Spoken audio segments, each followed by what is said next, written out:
जय हिंद दोस्तों, आप सभी का स्वागत है आपके अपने YouTube चैनल KCC संगम में। जैसा कि इसके पहले हमारा एक वीडियो त्रिकोणमिति का परिचय जो पढ़ चुका था, उस वीडियो में हमने ये बताया था कि आप सबको एक ऐसा ट्रिक के माध्यम से हम बताएंगे जैसे साइन 30 अंश का मान, साइन 45 अंश का मान, कॉस 30 अंश का मान। ऐसे आपको याद बिल्कुल नहीं करना होगा। आप एक बार पूरा वीडियो देखेंगे, पूरी लाइफ टाइम आपको याद रहेगा। आप अपने घर में अपने छोटे भाई बहन को उसको बता के आप बहुत ही अच्छा अपना इमेज बना सकते हैं। एकदम ट्रिकी बताएंगे, बिल्कुल याद नहीं करना होगा। चलिए समय नहीं खराब करते हैं, चलते हैं अपने टॉपिक पर। जैसा कि यहाँ पे लिखा हुआ है, जैसे आपसे पूछना साइन 0 अंश का मान, साइन 30 अंश का मान, तो ये याद करना होता है। अब कोई भी चीज़ अगर एक बार आप याद कर लिए तो यकीन मानिए आप भूल जाएंगे, कुछ दिनों में आप भूल जाएंगे। लेकिन हमारे वीडियो के माध्यम से कुछ ऐसा आपको तरीका बताएंगे कि आप पूरे YouTube पे खोजोगे तो फिर भी ऐसा तरीका आपको देखने को कहीं नहीं मिलेगा। तो चलिए स्टार्ट करते हैं। एकदम वीडियो स्किप मत करिएगा, ध्यान से देखिए। एक बार में 10 मिनट की वीडियो में यकीन मानिए कुछ ऐसा आपको मिलेगा जो अभी तक आप लोगों नहीं देखे होंगे। चलिए स्टार्ट करते हैं। तो सबसे पहले आप क्या करेंगे, ये 0 के सामने आपको लिखना होगा 0, फिर गिनती लिखना होगा 1, फिर लिखना होगा 2, फिर लिखना होगा 3, फिर लिखना होगा 4, और फिर सबके नीचे 4 करते चलिए। 4 4 4 4 4, और उसके बाद रूट लगाते चले जाइए। जैसे कि रूट लगा दिए पूरा, जिसको आप हिंदी में करड़ी बोलते हैं, लगाते चले जाइए। जैसे इसको सॉल्व करेंगे आपका निकल जाएगा किसका, साइन का। तो चलिए निकालते हैं। हम जानते हैं 0 कभी रूट में रहता नहीं, तो 0 का 0 ही रहेगा, और नीचे 4 को जब रूट से निकालेंगे तो क्या आएगा 2। हम जानते हैं ऊपर 0 नीचे कुछ भी लिखा रहे बटे में, पूरी वैल्यू क्या होता है, पूरी वैल्यू होता है 0। तो यहाँ क्या आ जाएगा 0। ठीक, आगे चलते हैं। 1 कभी रूट में रहता नहीं तो बाहर चला आया, और 4 को रूट से निकालेंगे तो कितना आएगा 2। ठीक, उम्मीद करते हैं समझ में आया होगा। 2 1 कम 2 और 2 दूना 4। 1 कभी रूट में रहता नहीं, और उसके बाद 2 का फैक्टर नहीं बन पाएगा, जोड़ा नहीं बन पाएगा, तो ये रूट से बाहर नहीं निकल पाएगा। तो यहाँ पे आ गया रूट में 2। उसके बाद 3 का फैक्टर नहीं बन पाएगा, तो रूट में 3 ही रहेगा, और नीचे क्या हो जाएगा, 4 को रूट से निकालेंगे क्या आएगा 2। एकदम आसान है। उसके बाद 4 से 4 काटेंगे 1, 1 कभी रूट में रहता नहीं, तो यहाँ क्या लिखेंगे 1। उम्मीद करते हैं साइन का एकदम आसानी से आपको समझ में आया होगा।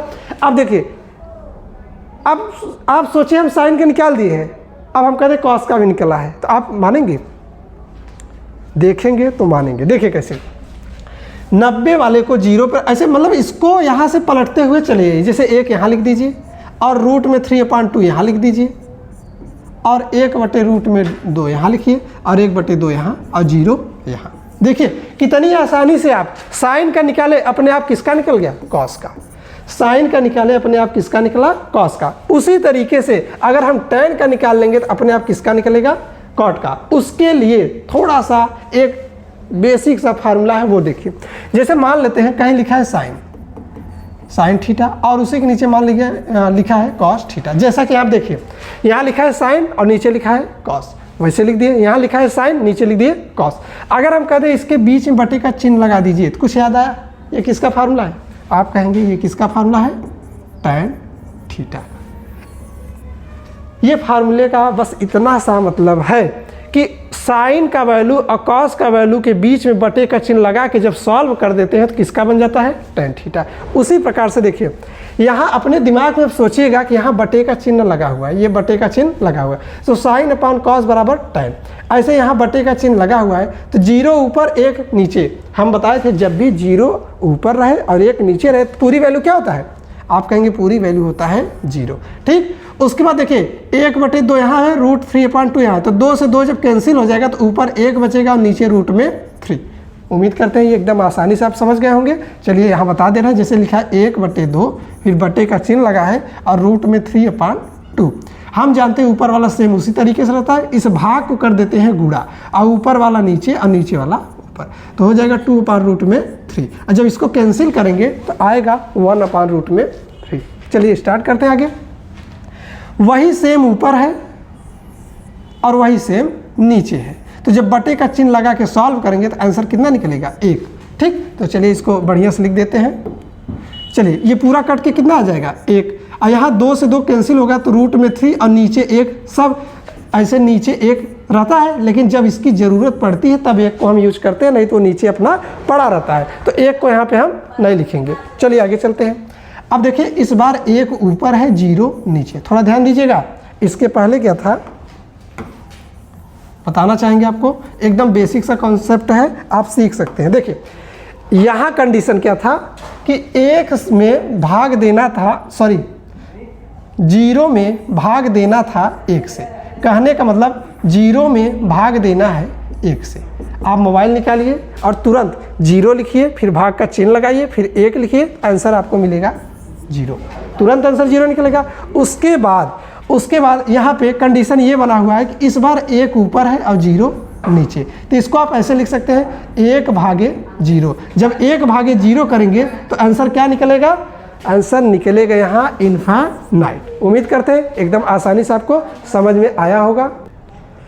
जैसा कि अभी हमने बताया, मोबाइल में आप देख सकते हैं जब 1 लिखेंगे, भाग का चिन्ह लगाएंगे और 0 से भाग करेंगे, तुरंत आ जाएगा इनफाइनाइट। उसमें लिख देगा इरर। क्या लिखेगा? इरर। इसका मतलब अपरिभाषित, जिसका साइन होता है इनफाइनाइट। तो यहाँ क्या हो जाएगा? इनफाइनाइट। हमने क्या बताया, जैसे ही tan का निकलेगा अपने आप किसका बन जाएगा? cot का। बस इनफाइनाइट यहाँ पहुँचेगा और √3 यहाँ पहुँचेगा, 1 यहाँ पहुँचेगा और ये 1/√3 यहाँ होगा और 0 यहाँ हो जाएगा। उम्मीद करते हैं आपको साइन, कॉस, टैन, कॉट निकालने में बिल्कुल आसानी हो चुका होगा। चलिए स्टार्ट करते हैं अपना सेक। अगर सेक का निकालें तो अपने आप किसका निकलेगा? कोसेक का। एकदम आसान है। अभी तक जितना आप सीखे हैं सबसे आसान है आपका केवल सेक का। देखिए कैसे, इसको मिटा देते हैं। देखिए सबसे पहले अभी आपके पास साइन, कॉस, टैन, कॉट है। हम कहते हैं कॉस लिखा है, कॉस थीटा लिखा है। और ये भी आप जानते भी होंगे, कुछ भी लिखा रहता है सबके नीचे क्या छिपा रहता है? आप कहेंगे 1। सबके नीचे क्या होता है? 1। अगर हम कह दें नीचे को ऊपर कर दीजिए, ऊपर को नीचे, तो ऐसे बन जाएगा 1/cos थीटा। कुछ इस प्रकार से बनेगा। और कुछ याद आया होगा, ये 1/cos थीटा किसका फार्मूला होता है? आप कहेंगे सेक थीटा। कहने का मतलब सीधा सीधा ये है कि आप कॉस वाली वैल्यू जितना भी होगा, जैसा कि ये हो जाएगा 1/cos थीटा बराबर सेक थीटा। चलिए जल्दी से बता देते हैं। देखिए कॉस वाली वैल्यू को सीधा आप पलटिए, तो 1 के नीचे 1 रहता है, पलटेंगे तो 1 ही आएगा। उसके बाद इसको पलटेंगे तो 2/√3 आ जाएगा। इसको पलटेंगे तो √2 बचेगा। इसको पलट देंगे तो 2 बचेगा। ध्यान दीजिएगा, इस बार फिर 0 के नीचे छिपा है 1, और जब इसको पलटेंगे तो हो जाएगा 1/0। अभी हमने बताया था 1/0 का वैल्यू क्या होता है? इनफाइनाइट। तो यहाँ क्या बन जाएगा? इनफाइनाइट। बस पलट दीजिए, इनफाइनाइट यहाँ आ जाएगा, 2 यहाँ आ जाएगा, √2 यहाँ आ जाएगा, 2√3 यहाँ आ जाएगा और 1 यहाँ आ जाएगा। उम्मीद करते हैं आज का वीडियो एकदम शानदार था, ज़बरदस्त था। अगर आप पूरे वीडियो में बने होंगे तो ये हम उम्मीद कर सकते हैं कि ऐसा वीडियो पूरे YouTube पे आपको नहीं मिलेगा। बहुत ही सिंपल है। इसी तरीके से हमारे चैनल के माध्यम से एकदम ट्रिकी मैथ आपको मिलेगा और मैथ का जो आपका डर है बिल्कुल जड़ से निकाल के आपका फेंक देंगे। एकदम आसानी से आप मैथ सीख सकते हैं। चलिए मिलते हैं अपने नेक्स्ट वीडियो में, तब तक के लिए थैंक यू।